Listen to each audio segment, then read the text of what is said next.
rabbil alamin.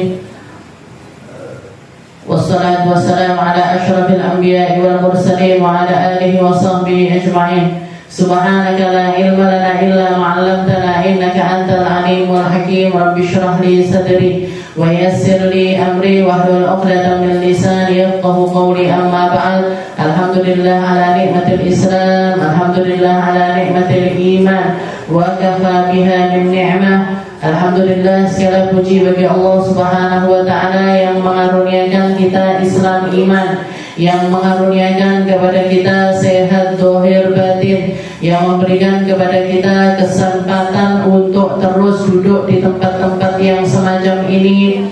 Walaupun kondisi cuacanya agak basah-basah, becek-becek, masih wis gak udan, tapi hawane malih marai ngantuk. Ngantuk rawa badan Bu. Ngantuk. Nggih. Di ngeten berarti duduknya. Nggih. Jangan mau ditaburi tepung sama setan. Nggih. Jangan mau mengikuti apa yang dikasihkan sama setan, karena di tempat-tempat semacam ini memang tempatnya setan untuk melalaikan kita. Habib Abdullah bin Alawi Al-Haddad itu pernah Bu, ketika di salah satu majelisnya beliau, jamaah yang dengarkan ini khusyuk, semuanya fokus, semuanya dengerin beliau ini dengan seksama, gak ada yang ngantuk, gak ada yang lalai, gak ada yang mikir macam-macam dan lain sebagainya. Gak lama setelah itu tahu-tahu ada salah satu tunggangannya orang yang duduk di majelisnya beliau. Kalau zaman dulu kan naiknya nggak naik motor, nggak naik mobil, tapi naiknya keledai atau naik kuda dan lain sebagainya. Jadi kuda-kuda yang diparkir di depan itu banyak yang salah satu di antaranya itu ada yang tahu-tahu ngamuk. Ada tahu-tahu ngamuk, teriak-teriak, istilahnya ngamuk lah, seperti ngamuknya hewan seperti itu. Maka Habib Abdullah bilang sama orang yang, ayo siapa yang punya itu kuda, silahkan keluar untuk menenangkan kudanya sendiri. Habis ditenangkan, sudah balik lagi, fokus lagi, tahu-tahu ada salah satu dari anak kecil yang dibawa sama orang yang hadir majelis itu nangis, nangis rewel, nggak bisa dikendalikan.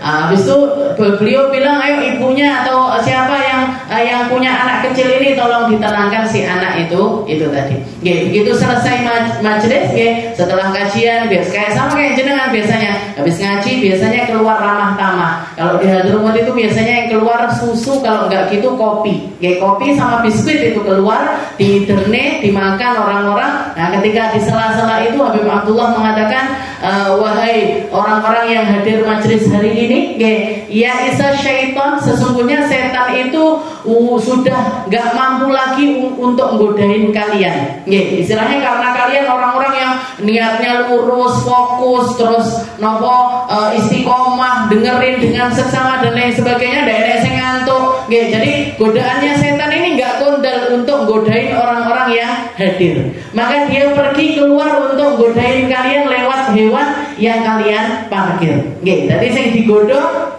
hewannya.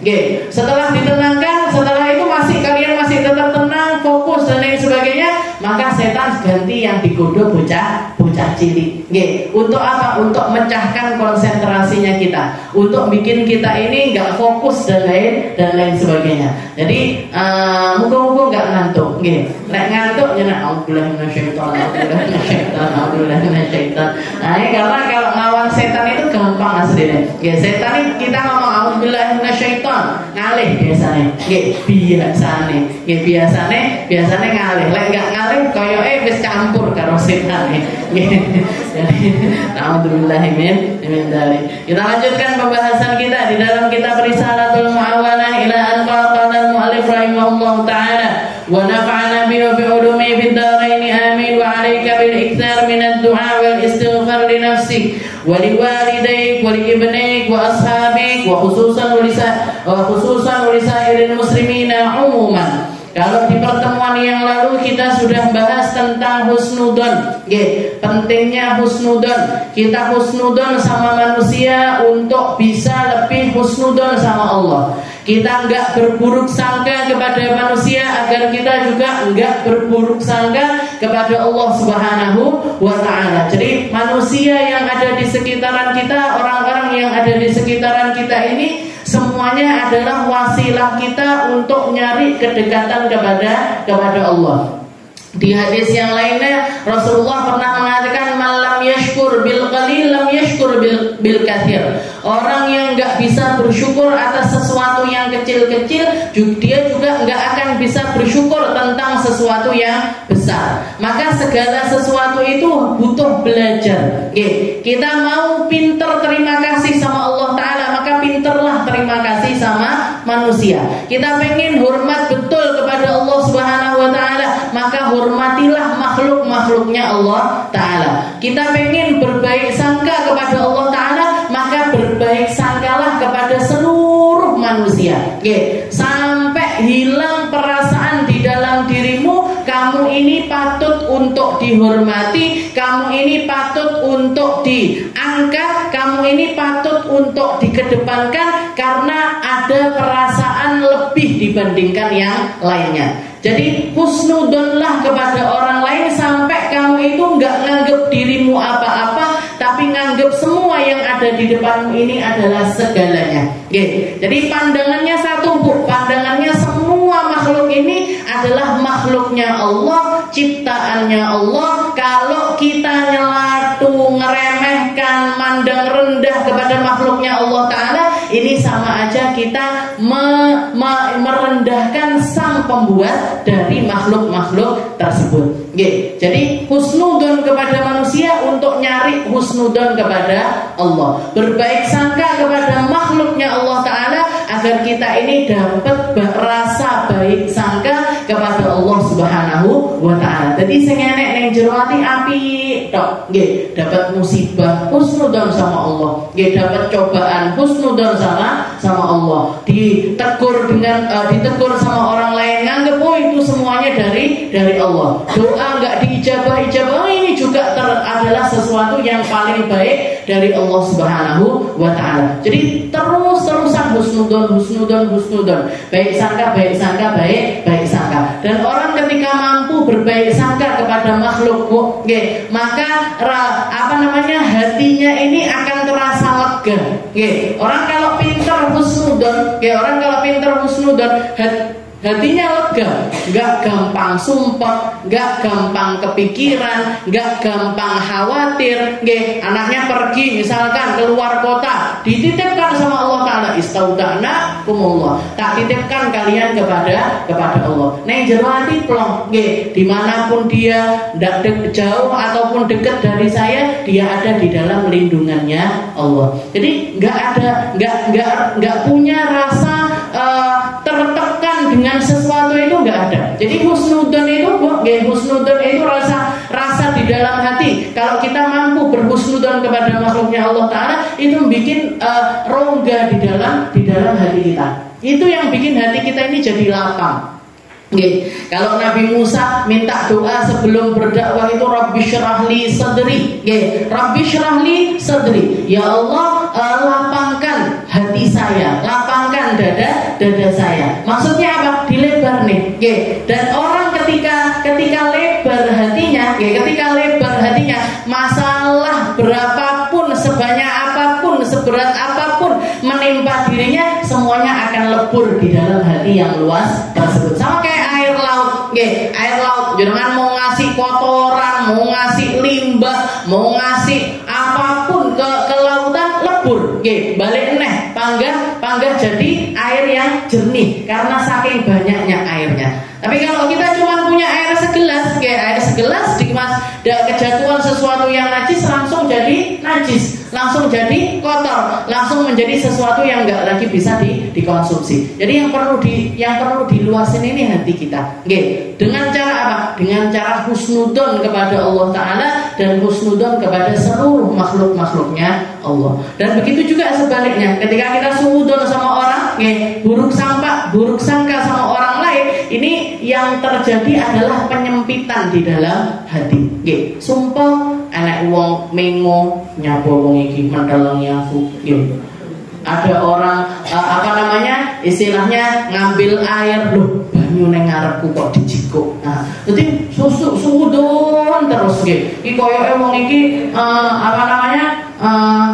Misalkan pokoknya pikirannya buruk terus. Kalau orang sudah suudzon itu kan pikirannya ngelihat orang itu buruk semuanya. Nggih, ngelihat orang buruk semuanya dan nganggap semua orang itu juga berpikiran buruk. Ini loh yang lebih parah lagi. Nggih, orang kalau sudah suudzon, orang kalau sudah hatinya ini buruk sangka sama orang lain, nggih, dia ini sudahlah sempit hatinya, nggih. Dan kalau dituruti terus ini akan tambah parah, tambah parah, tambah parah. Nggih. Jadi bukan cuma jadi suudzon saja, tapi dia menganggap semua orang ini punya rasa suudzon sebagaimana dia ini suudzon kepada orang lain. Nah, jangan kalau ketemu sama orang model seperti ini, nggih, ki arep dituturi model apa ndak? Mboten saged. Nggih. Kita ngomong apa ditimpali yang lain lagi. Kita ngomong begini ditimpali yang lain lagi. Kita jelaskan seperti ini dia nyari pembenaran dan lain. Ini orang yang hatinya sempit. Nggih. Yang paling bikin sempit apa ya? Karena suudzon sama manusia. Dan ketika orang suudzon sama manusia berarti dia suudzon sama Tuhannya manusia. Suudzon sama Allah Ta'ala. Hatinya sempit. Masalah kecil dianggapnya besar. Nggih. Masalah cilik iso gawe tukaran. Nggih, masalah kecil bisa bikin sesuatu yang dianggapnya sebagai sesuatu yang besar sekali, sampai stres, sampai depresi, sampai apa orang zaman sekarang ini penyakit mentalnya kan macam-macam. Aslinya nek siji, nggih, hatinya sempit, nggih. Dan yang bikin hatinya sempit ini apa? Karena nggak bisa suudzon sama makhluknya Allah, apalagi husnudzon sama Allah. Nggih. Jadi yang baik sangka. Apapun yang terjadi kepada kita adalah sesuatu yang paling baik dari Allah Subhanahu wa taala. Nah, setelah itu Habib Abdullah bin Alawi Al-Haddad mengatakan wa 'alaika bil iktsar minad du'a. Hendaknya kamu banyak-banyak berdoa. Nggih, sing akeh lek donga, yang banyak berdoanya. Katanya Pak Nabi Muhammad mengatakan ad-du'a mukhul ibadah. Nggih, doa itu otaknya ibadah. Nggih, kamu ibadah apa aja kalau enggak diselipi dengan harapan doa di dalamnya, maka kayak manusia enggak punya otak. Nggih. Kayak manusia enggak punya otak. Manusia enggak punya otak pripun, Bu? Gila. Okay. Manusia ini yang bikin dia jadi manusia, yang bikin dia ini berbeda dari hewan ini otaknya. Okay. Walaupun hewan juga punya otak, tapi yang fungsi dari otak itu yang berbeda antara manusia dengan hewan. Nah ini kalau misalkan orang di dalam ibadahnya ini nggak diselipi dengan doa, atau dia nggak bisa berdoa kepada Allah Ta'ala, ini kayak orang beribadah tapi nggak pakai otak. Ad-du'a mukhul ibadah. Jadi doa itu adalah otaknya ibadah. Jadi jalan pikir. Karena ketika semua dari kita ini kan punya hajat masing-masing, semua dari kita punya masalah masing-masing, semua dari kita punya doanya masing-masing. Semua punya doanya masing-masing. Kalau lagi terpuruk, minta diangkat dari keterpurukan. Kalau lagi mau punya gawe, minta dilancarkan gawenya. Kalau lagi sakit, pengennya kita minta sama Allah Ta'ala untuk disembuhkan. Kan seperti itu. Semua orang dengan keadaannya punya caranya, doanya sendiri-sendiri kepada Allah Subhanahu wa Ta'ala. Dan doa ini harus ada di dalam diri kita. Beliau mengatakan wa 'alaika bil iktsar minad du'a. Doalah yang banyak. Dongo sing akeh, seakeh-akeh. Mintalah kepada Allah Ta'ala sebanyak mungkin. Bahkan Nabi Muhammad SAW mengatakan is'alullah. Mintalah kalian kepada Allah Ta'ala hatta milih, sampai tentang keperluan garammu di dapur, minta sama Allah.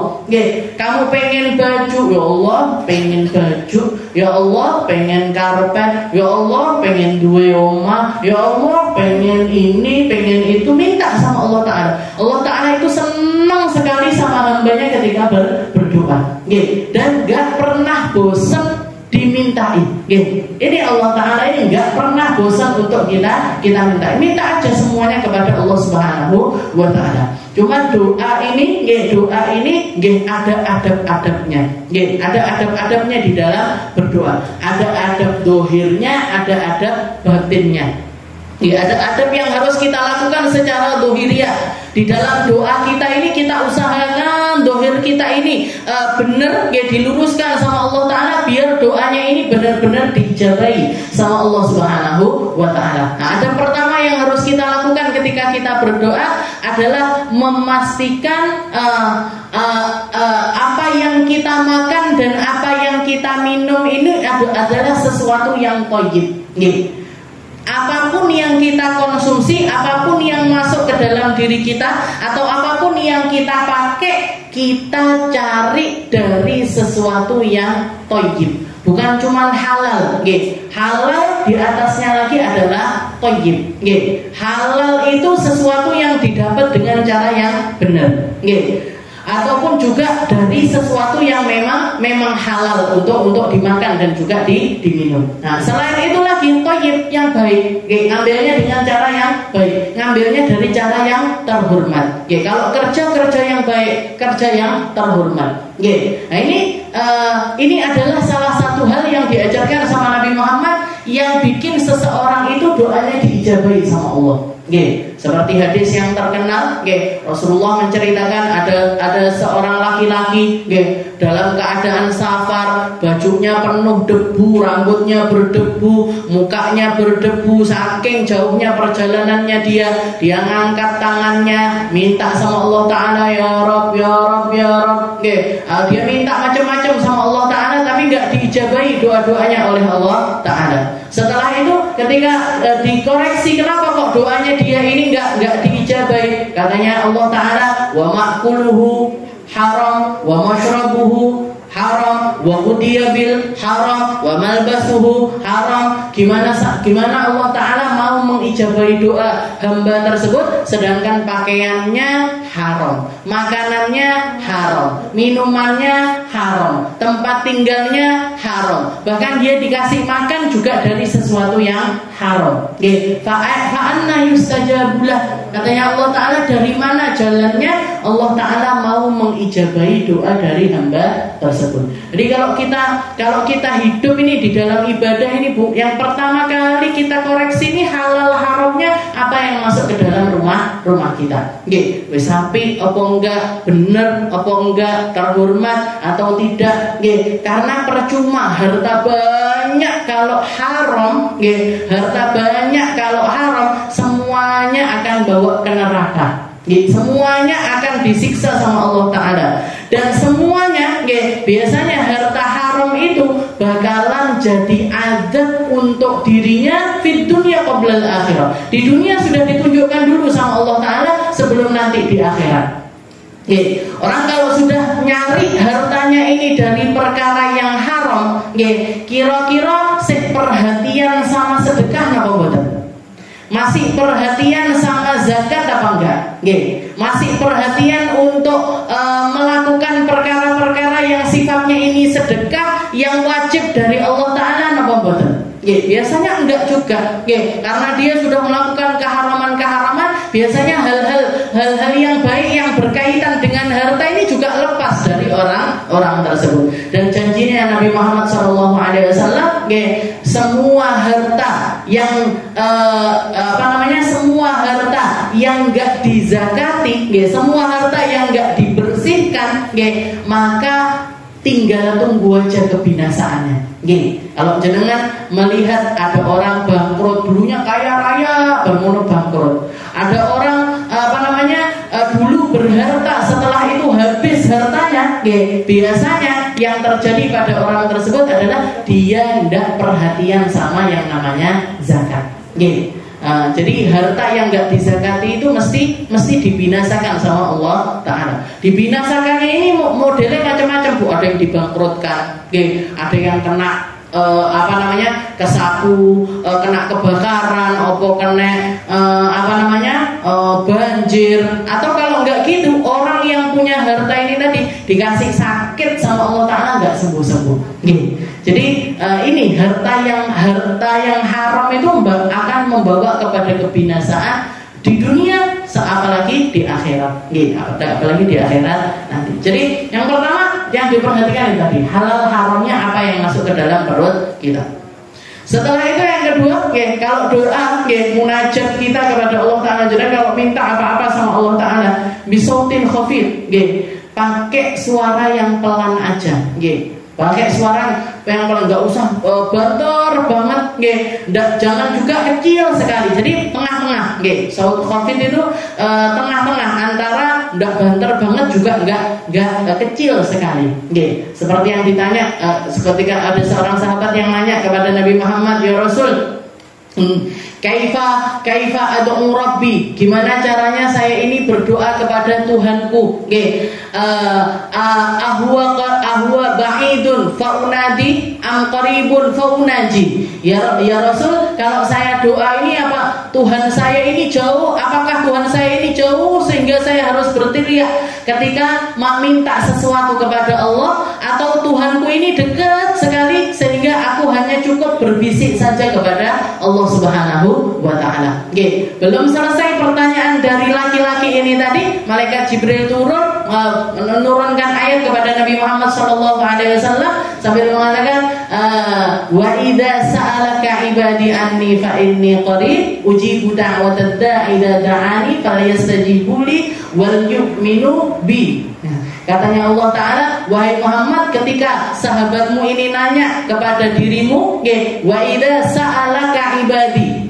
Jadi Allah Ta'ala pakai bahasa ketika ada orang yang nanya kepadamu tentang aku, wahai Muhammad, nanya kepadamu tentang aku. Jadi di situ ada Allah Ta'ala gandengkan masalah doa ini dengan dimulai kepada Rasulullah Sallallahu Alaihi Wasallam. Makanya salah satu adabnya doa itu, kalau kita mau berdoa di awal itu kita pakai salawat dulu kepada Rasulullah Sallallahu Alaihi Wasallam. Alhamdulillah, habis itu salawat. Bismillahirrahmanirrahim. Alhamdulillahirabbil alamin. Wassalatu wassalamu. Salawat itu termasuk adabnya berdoa. Karena tentang bab doa ini Allah Ta'ala gandengkan pertanyaannya sahabat tersebut kepada Rasulullah Sallallahu Alaihi Wasallam. Wa idza sa'alaka ibadi anni fa inni qarib. Ketika sahabatmu itu nanya kepada Wahai Muhammad tentang aku, tentang Tuhan, tentang Allah Ta'ala, fa inni qarib, ketahuilah bahwasanya Tuhanmu itu dekat. Ketika Allah Ta'ala dekat, maka silahkan berdoa kepada Allah. Silahkan berdoa kepada Allah Ta'ala. Allah Ta'ala akan mengabulkan setiap doa yang kamu minta. Wa idza sa'alaka ibadi anni fa inni qarib ujibu da'watad da'. Allah Ta'ala akan selalu, istilahnya ketika kita manggil Allah, ketika kita minta sama Allah Ta'ala nggak mungkin berpaling dari kita. Allah Ta'ala nggak mungkin mengacuhkan kita. Allah Ta'ala nggak mungkin tidak mengijabahi apa yang kita minta. Tugas kita berdoa, Allah Ta'ala menjanjikan ijabah dari setiap apa yang kita minta. Nah, itu adab yang kedua. Jadi suaranya kecil aja, suaranya kecil. Setelah itu yang ketiga, ambil porsi dari doa dengan bahasanya kita masing-masing. Karena jenengan doa aku dongone kudu pakai bahasa Arab.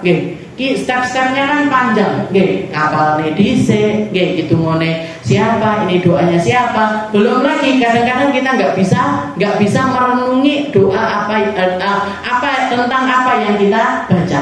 Jangan baca doanya Habib bagi muqaddam misalkan, Allahumma qulna wal muslimin minasyaqawah ila sa'adah, ya Allah, pindahkan kami dari golongannya orang yang celaka menjadi golongannya orang yang beruntung. Nah, ini kan dadak mikir dhisik. Dan istilahnya kalau kita bagus, kalau kita ngerti artinya itu bagus. Tapi kalau kita nggak ngerti artinya, maka silahkan. Jadi jangan doa pakai doa yang warid, silahkan. Tapi ambil porsi yang doa-doa yang jenengan itu paham tentang apa yang jenengan baca. Nggih, dadi kan nek basa Jawa ndak apa-apa. Nggih. Ya Allah Gusti nyuwun ngeten. Nggih. Apa saya cerita dulu waktu haji tahun 2001 kalau nggak salah, apa saya haji, ketika di depan multazam, di depan Ka'bah itu Bu, beliau itu doa, karena punya anak 3 perempuan semuanya, akhirnya minta sama Allah Taala, ya Allah Gusti kula dereng gadah yoga jalan, ya Allah saya belum punya anak laki, lek jenengan paringi sing barokah manfaat. Beliau mintanya seperti itu. Pulang haji umi saya hamil. Jadi pulang haji umi hamil. Jadi sekitar tahun 2003 itu beliau melahirkan anak laki. Masih ditambah lagi ketika umi hamil itu ditambah lagi. Lek bocah iki lanang ku akikoe kambing 10. Jadi kalau sampai lahir ini nanti akikohnya 10 kambing. Akhirnya ternyata benar, begitu lahir laki beneran. Akikoh 10 kambing, ngalah-ngalahi mantu, Bu. Ada ronde pertama, ronde kedua, ada kloter 1, kloter 2 ini tamunya. Jamaah perempuan ngundang banyak, jamaah laki-laki ngundang banyak. Siapa yang mau makan kambing 10 ini? Kalau enggak ngundang orang banyak. Sampai nutup jalan apa segala macam. Jadi beliau doa pakai bahasa Jawa dan diijabahi sama Allah Taala. Cuman kata abah saya kurangnya enggak minta panjang umur. Jadi si anak ini namanya Segap, adiknya Khadijah, adik saya itu umur 12 tahun meninggal di Cirebon sana. Mondok di tempatnya Buya Yahya. Ya umur 12 tahun meninggal. Niku dongane pakai bahasa Jawa. Jadi itu doanya pakai bahasa Jawa. Jadi ambil porsi dari doa yang jenengan itu punya rasa khusus kepada Allah Ta'ala, dan itu nggak mungkin bisa keluar kecuali pakai bahasa yang jenengan pahami. Jadi minta perkara besar jenengan minta, perkara kecil jenengan minta, hajat apapun minta sama Allah Ta'ala. Mintanya sama Allah Ta'ala bilu kotina. Jadi salah satu doa yang harus kita punya ini doa pakai bahasanya kita sendiri.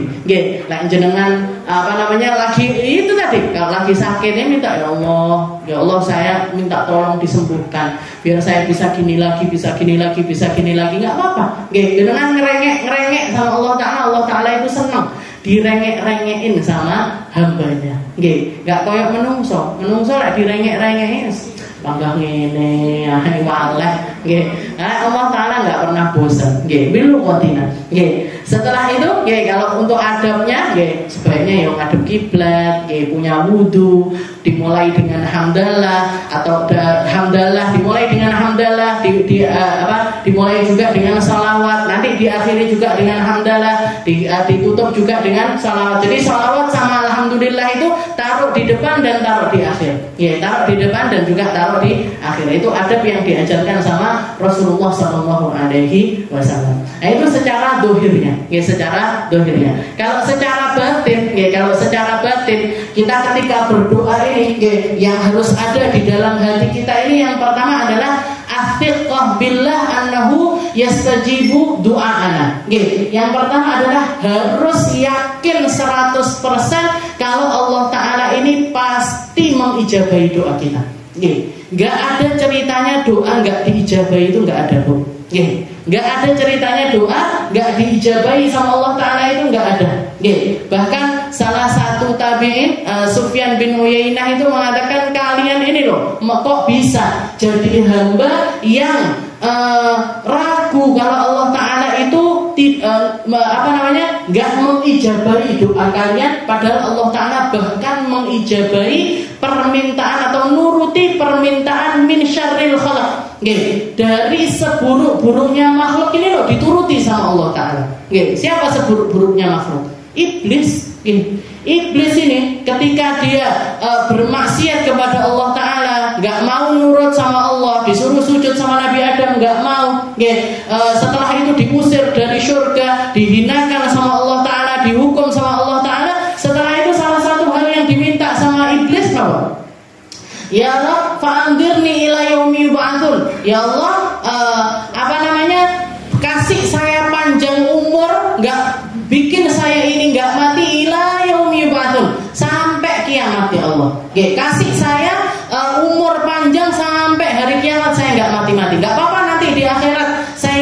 dimasukkan ke dalam neraka nggak apa-apa. Tapi semasa dunia ini masih ada, semasa bumi ini belum digulung, langit belum digulung, kasih saya umur sampai waktu tersebut. Untuk apa? Untuk godoni anak Adam. La'uwiyannahum, saya akan sesatkan mereka. Tsummal atiyannahum min baini aydihim wa min khalfihim, saya akan goda mereka dari depan, dari belakang, samping kanan, samping kiri. Kowe tak kupengi karo, tak kupengi sama pasukanku, tak kupengi sama anak cucuku, dikupengi sama bala tentaranya setan. Apa jawabannya Allah Ta'ala? Innaka minal mundzirin. Gak mau ya, kamu minta panjang umur sampai hari kiamat, tak turuti, kamu tak kasih panjang umur sampai hari kiamat. Ini iblis bu, doa, ndak doa namanya minta, ngajukan permintaan sama Allah Ta'ala. Ngajukan permintaan sama Allah Ta'ala, diijabah sama Allah, dikasih, dituruti. Lenjenengan sedina sholat ping 5, sehari sholat 5 kali, disuruh puasa jenengan puasa, disuruh sedekah wajib jenengan sedekah wajib, disuruh berakhlak baik jenengan berakhlak baik, jenengan tenanan lek ngaji, jenengan tenanan lek zikir, jenengan tenanan lek sholawat, terus jenengan minta sama Allah Ta'ala nggak diijabahi. Nggak mungkin, hasya wa kalla. Itu adalah sesuatu yang nggak mungkin. Afiqah billah. Jadi harus yakin kalau Allah Ta'ala itu mengijabahi apa yang kita minta. Jangan sampai dibatalkan. Pengijabahan doanya Allah Ta'ala ini jangan sampai dibatalkan. Emangnya bisa? Ya, Allah Ta'ala mau mengabulkan doa kita membatalkannya bisa? Bisa. Ketika kita minta sesuatu yang buruk, itu dibatalkan sama Allah Ta'ala. Kalau jenengan mintanya sama Allah Ta'ala perkara-perkara yang buruk, dongo sing elek-elek, minta yang jelek-jelek, maka itu adalah doa yang dibatalkan sama Allah Ta'ala.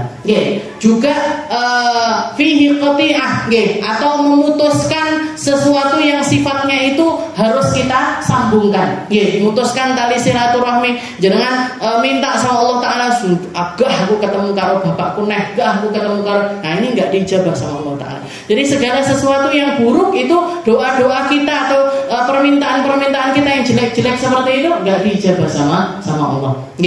Juga yang ketiga adalah sesuatu yang batalin dari ijabahnya doa adalah ketika kita ini berputus asa dari doa tersebut, atau bukan berputus asa, jadi ngengen biar doa ini tadi harus dikasihkan atau harus dituruti sekarang juga. Nah, itu malah justru nggak dijabah sama Allah Ta'ala. Nabi Muhammad ketika ditanya, memangnya ada doa yang seperti yang dibatalkan sama Allah Ta'ala? Ada, katanya Allah Ta'ala. Doa yang dibatalkan itu justru ketika kita minta, ya Allah saya minta ini. Setelah itu, ya Allah minta ini. Berkali-kali kita minta, berulang-ulang kita minta. Setelah itu orang ini yang berdoa ini mengatakan kepada Allah Ta'ala, da'autuka. Ya Allah saya sudah minta. Kok enggak dikasih, kok enggak diijabah, kok enggak diweneh apa yang saya minta. Maka saat itulah Allah Ta'ala tidak mengijabahi doa kita. Jadi hal yang nggak boleh, keadaan yang tidak diperbolehkan ketika kita berdoa adalah ketika berputus asa dengan menganggap setelah kita doa sekian lama kok nggak dikei karo Gusti Allah, kita anggap kalau doa kita ini sesuatu yang percuma. Nah, ini nggak boleh. Justru malah nggak diijabahi sama Allah Ta'ala. Jadi yang pertama itu athiqah billah, yakin dulu sama Allah. Setelah itu, ya ini tadi tugas kita itu doa, Bu. Tugas kita itu doa yang mengijabahi Allah Ta'ala. Maka nggak usah jenengan gantungkan doa itu dengan ijabah. Jangan. Jadi misalkan kayak orang minta, ya Allah saya pengen punya rumah, saya pengen punya rumah. Doa lagi, ya Allah pengen punya rumah. Doa lagi, ya Allah pengen punya rumah. Ya Allah pengen punya rumah terus-terusan. Minta punya rumah, jangan gantungkan doa minta punya rumah ini dengan benar-benar punya rumah. Dengan rumah itu dikasih sama Allah Ta'ala, enggak usah. Masalah Allah Ta'ala ngasihkan kita rumah atau enggak itu terserah Allah. Tapi tugas kita cuma berdoa aja, minta tempat tinggal yang layak untuk kita. Tapi dikasihnya sama Allah Ta'ala ini jangan dimasukkan di dalam harapannya kita. Jangan dimasukkan di dalam harapannya kita. Karena kalau masalah ijabah, kalau masalah dikasih, dituruti sama Allah, itu sesuai dengan apa yang Allah Ta'ala inginkan. Karena ijabah doa itu bisa jadi di dunia, bisa jadi di akhirat. Bisa jadi di dunia, bisa jadi di akhirat, bisa jadi dikasihkan sama Allah Ta'ala tapi lewat sesuatu yang lain. Misalkan kita mau dapat musibah, akhirnya musibah itu tadi dihilangkan sama Allah Ta'ala. Istilahnya jenengan kalau misalkan pengen punya keinginan, ya Allah pokoknya pengen duwe omah, pokoknya pengen punya rumah. Tapi Allah Ta'ala ngasih jenengan takdir di hari misalkan dituruti sama Allah Ta'ala, ya kamu punya rumah, tapi di hari yang sama ketika kamu punya rumah ini kamu kecelakaan. Ketika kamu punya rumah ini kamu kecelakaan. Jenengan pilih nih, duwe omah kecelakaan apa enggak duwe omah tapi enggak usah kecelakaan. Kan enggak usah kecelakaan. Jadi kadang-kadang doa kita itu enggak dijabah sama Allah Ta'ala untuk mengalihkan beberapa macam musibah yang harusnya datang kepada kita. Tolak balak. Jadi donga niku salah satu faedahnya adalah menolak balak-balak yang akan datang kepada kita. Jadi yang husnudzon aja sama Allah. Kalaupun misalkan kita nggak diijabah tentang salah satu doa yang kita memang pengen banget tentang hal tersebut, maka doa ini sudah diijabah sama Allah Ta'ala, bisa jadi benar-benar dikasihkan, bisa jadi disimpan sama Allah Ta'ala untuk akhirat kita, bisa jadi digantikan dengan sesuatu yang lainnya yang lebih berharga dibandingkan apa yang kita minta, yang lebih berharga dari apa yang kita minta. Nah, setelah itu yang perlu kita yakini juga doa itu ketika kita dikasih sama Allah Ta'ala nikmat untuk berdoa, itu sudah nikmat yang luar biasa. Karena berapa banyak orang tidak dikasih kemampuan sama Allah Ta'ala untuk berdoa, tidak dikasih kemampuan untuk sadar pentingnya doa, tidak dikasih kemampuan untuk ngerteni betapa berharganya hubungan sama Allah Ta'ala ini lewat jalur doa. Banyak orang nggak peduli, banyak orang nggak menganggap itu sebagai sesuatu yang penting. Ketika kita dikasih hidayah doa, nah ini hidayah yang sangat besar dari Allah Subhanahu wa Ta'ala. Dan yang terakhir, yang juga dikatakan sama Habib Abdullah bin Alwi Al-Haddad adalah ketika kita berdoa, masukkan orang-orang lain di dalam doa kita. Karena ketika kita doa untuk orang lain, yang ngaminin bukan lagi kita, yang ngaminin bukan lagi manusia, tapi yang ngaminin adalah malaikat. Malaikat akan mengatakan walaka mithlah. Kamu juga dapat yang semacam itu. Jangan dongakne wong selamat. Jangan katanya malaikat, kamu juga selamat. Jangan doakan orang sehat, jangan dikasih sehat dulu sama Allah Ta'ala. Jangan doakan orang bahagia, malaikat mengatakan kamu dulu yang bahagia. Jadi ambil selain doa-doa untuk pribadi kita, kasih juga doa-doa, masukkan orang-orang tercinta kita di dalam doa-doa kita. Nah, di beliau mengatakan bil iktar minad du'a wal istighfar li nafsik wa li walidaik. Siapa orang yang perlu kita doakan? Orang tua kita, wa qarabatik, kerabat-kerabat kita, wa ashabik khususan, juga sahabat-sahabat kita. Nah, tiga ini paling enggak. Orang tua kita, keluarga kita, anak-anak kita, paman-paman kita, bibi-bibi kita, itu semuanya kerabatnya kita. Setelah itu yang ketiga adalah sahabat-sahabat kita, teman-teman, teman ngaji, teman apa aja sebenarnya, teman-teman kita ini masukkan mereka ini di dalam listnya orang-orang yang kita doakan khususan. Nah, ini yang terkhusus. Setelah itu juga doakan kepada umat muslim seluruhnya, walisairil muslimina umuman. Setiap doa itu kan mesti ada walil muslimina wal muslimat wal mu'minina wal mu'minat, bahkan al ahya'i minhum wal amwat. Ya Allah, saya doakan orang muslim, laki perempuan, mukmin laki perempuan, sing mati sing urip didongakne kabeh. Yang hidup, yang mati semuanya dapat doa. Nggih, dapat dari doa yang kita panjatkan. Nah, ini memang ini, dan ketika kita doa untuk orang lain tadi, yang kita harapkan adalah aminnya malaikat ini doain dulu untuk kita. Ya, wala kamitslah.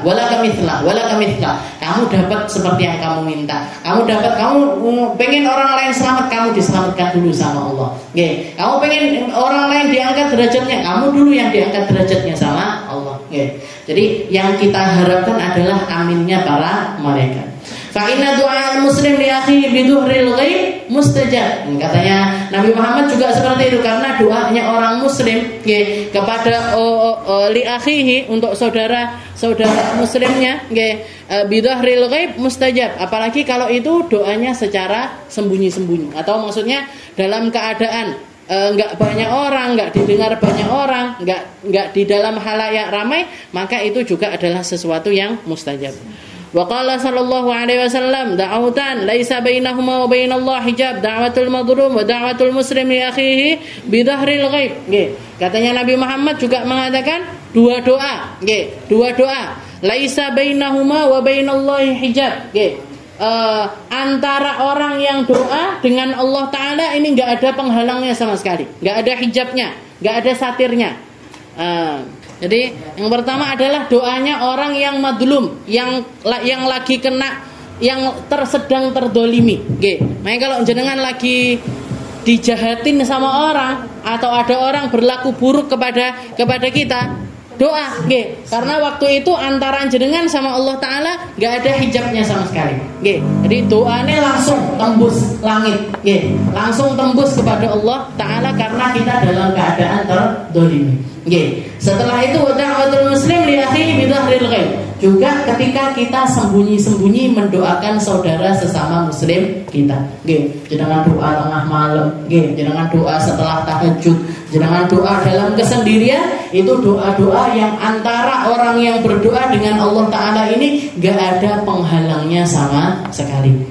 Kalau orang yang lainnya kayak tadi itu, kalau misalkan kita di dalam keadaan-keadaan yang lain, dalam keadaan-keadaan yang lain, Allah Ta'ala itu mempertimbangkan pakaian kita, mempertimbangkan halal haramnya makanan kita, mempertimbangkan akhlaknya kita, banyak hal yang dipertimbangkan sama Allah Ta'ala. Tapi ketika orang dalam keadaan dua ini tadi, dalam keadaan terdolimi, dakwatul madlum, dalam keadaan terdolimi, dan dalam keadaan sembunyi-sembunyi, di WA jenengan berduaan sama Allah Ta'ala saja, nah ini doanya tanpa hijab, gak ada pembatasnya sama sekali. Wa qala alaihi salatu wassalam, Nabi Muhammad juga mengatakan, idza da'a muslim li akhihi bi dhahril ghaib qala al-malaku amin wa laka bimithli. Jadi ini seperti yang tadi kita ceritakan, ketika kita doa untuk orang lain, maka waktu itu malaikat akan mengatakan, akan menjawab doa kita dengan kalimat amin wa laka bimithli. Amin, di doanya itu diaminkan, setelah itu kamu juga dapat seperti apa yang kamu pintakan kepada orang tersebut. Walaka bimithli. Wa qala Maimun bin Mahrun rahimallahu, man istaghfara li walidayhi ba'da kulli maktubatin faqad qama bisyukri lahumā alladhi amarahu Allah bihi fi qawlihi an ishkur li wa li walidayhi. Dan orang yang beristighfar atau minta ampun sama Allah Ta'ala, doa sama minta ampun ini sepertinya adalah doa yang hampir gak pernah terpisahkan. Kalau kita doa atau ulama berdoa, mesti selain minta sama Allah Ta'ala juga minta pengampunan kepada Allah. Dan salah satu orang yang harus selalu kita mintakan ampunan kepada Allah Ta'ala itu adalah orang tua kita.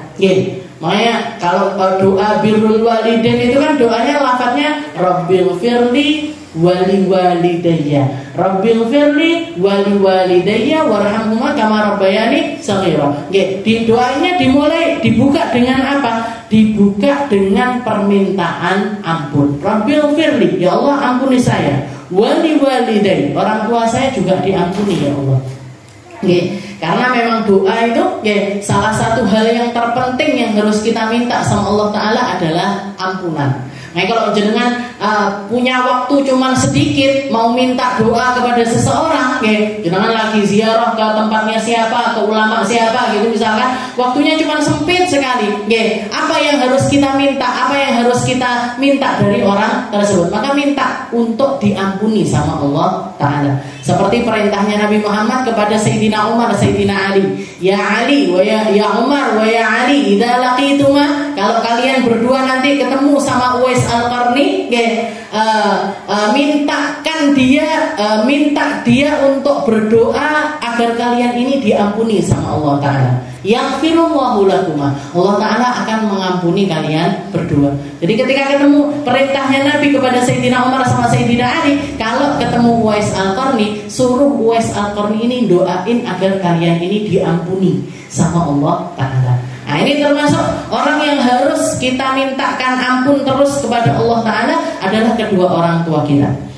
Dan dikatakan berkata Maimun bin Mahran, salah satu ulama, beliau mengatakan man istaghfara liwalidayhi, barang siapa yang minta ampun untuk kedua orang tuanya, ba'da kulli maktubatin, setiap selesai salat wajib, setiap selesai salat 5 waktu, faqad qama bisyukri lahuma, maka dia telah masuk di dalam golongan orang yang bersyukur kepada Allah Ta'ala dengan cara melakukan hal tersebut. Karena Allah Ta'ala gandengkan di dalam Al-Quran itu dikatakan anishkurli wali walidai. Anishkurli wali walidai. Jadilah kamu orang yang bersyukur kepada Allah dan bersyukur kepada orang tua. Gimana caranya kita bersyukur kepada Allah dan gimana caranya kita gandengkan syukur kepada Allah Ta'ala ini dengan syukur kita tentang keberadaan orang tua kita, yaitu dengan cara bacakan istighfar untuk kedua orang tua kita setiap selesai sholat 5 waktu. Jadi man istaghfara li ba'da kulli maktuh. Jadi setiap selesai sholat niku jenengan kasih porsi untuk doakan orang tua. Pakai doa niku rabbighfirli wa liwalidayya warhamhuma kama rabbayani shaghira. Kalaupun misalkan para ulama kadang-kadang enggak naruh di setiap selesai sholat, enggak, tapi setiap kali selesai adzan. Jadi adzan itu setelah kita jawabi adzan, habis itu doa habis adzan, doa selesai adzan itu Allahumma rabb hadhihi da'wati tammah wa salatil qa'imah ati sayyidina Muhammadan al-wasilah wal ila akhirih, sampai selesai doa selesai adzan itu, maka kita tambahi dengan doa birrul walidain, kita tambahi dengan doa bakti orang tua. Bacanya gimana? Para ulama ngajarin gini, bacanya Rabbighfirli wali walidayya, Rabbighfirli wali walidayya, Rabbighfirli wali walidayya, Rabbighfirli wali walidayya, Rabbighfirli wali walidayya, warhamhuma kama rabbayani shaghira. Jadi Rabbighfirlinya 5 kali, yang terakhir baru disempurnakan warhamhuma kama rabbayani shaghira. Ini sudah masuk di dalam golongan orang yang bersyukur kepada Allah dan bersyukur kepada orang tua. Dengan cara apa? Dengan cara mintakan ampun mereka di hadapan Allah Ta'ala setiap kali kita ketemu waktu sholat. Jadi sehari 5 kali kita doakan terus orang tua kita, ben eling terus, dan kita terus-terusan ngasih kiriman kepada mereka. Kalau orang tua kita sudah nggak ada, orang tua kita sudah meninggal dunia, maka baktinya anak ini masih terus nyambung sama orang tuanya sehari 5 kali. Rabbighfirli wali walidayya, Rabbighfirli wali walidayya. Nanti terakhir setelah yang kelima, warhamhuma kama rabbayani shaghira.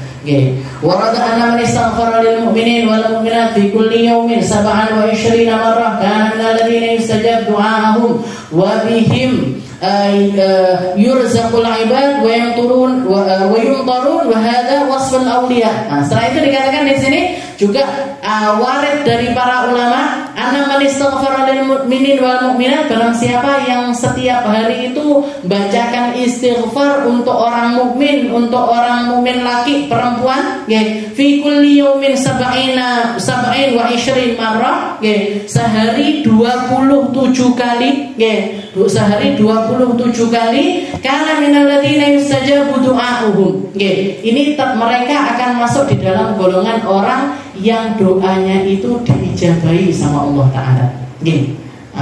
Biasanya pakai kalimat Allahumma ighfir lil mu'minina wal mu'minat. Allahumma ighfir lil mu'minina wal mu'minat. Rabbil ighfir Rabbil ighfir Rabbil ighfiril mu'minina wal mu'minat. Ya Allah, ampunilah orang mukmin dan juga orang mukmin laki dan juga perempuan. Sehari 27 kali. Walaupun nggak harus 5 kali. Kalau tadi untuk orang tua kita kan sehari 5 kali. Ini sehari pokoknya 27 kali.